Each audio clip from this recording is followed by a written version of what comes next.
For more on the story, we are now being joined by Dov Zakheim from Washington, D.C. He is the former Undersecretary of Defense in George W. Bush administration and currently senior advisor at Center for Strategic and International Studies. Dov, welcome back to WION, and thank you so much for joining us. The U.S. has announced that it is moving a submarine to the region, along with aircraft carriers.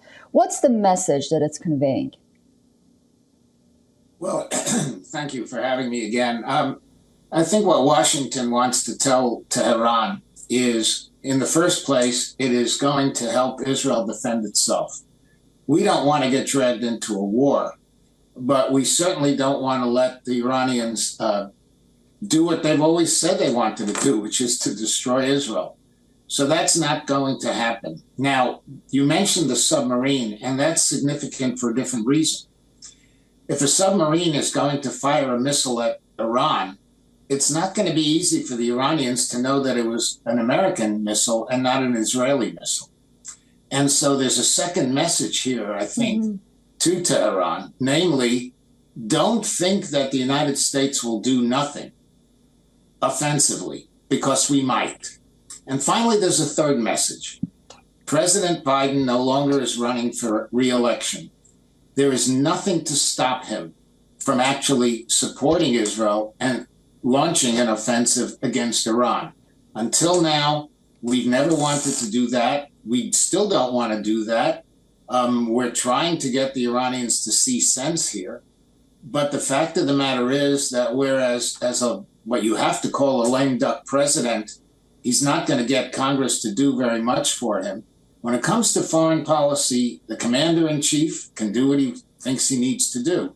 And if he thinks he needs to attack Iran, he's going to do it.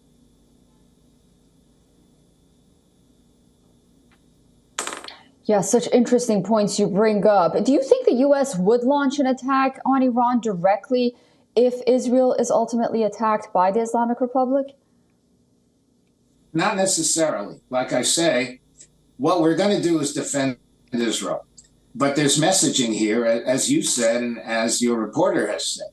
One of the messages is we could strike Iran with a missile launched from a submarine, and the Iranians won't know who launched the missile.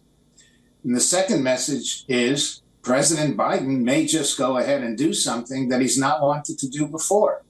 So there's messaging, and it's terribly important because we know that there are a lot of Iranians who hate the regime, and they're the ones that provide intelligence to the Israelis, just as there are many Lebanese who hate Hezbollah and also provide intelligence to the Israelis. So the Iranians know that Israel has a vehicle for going after them, and that's how the Israelis probably know that an attack is imminent. Most of them seem to be speculating that because there's a resumption of hostage talks on Thursday, the Iranians might strike first.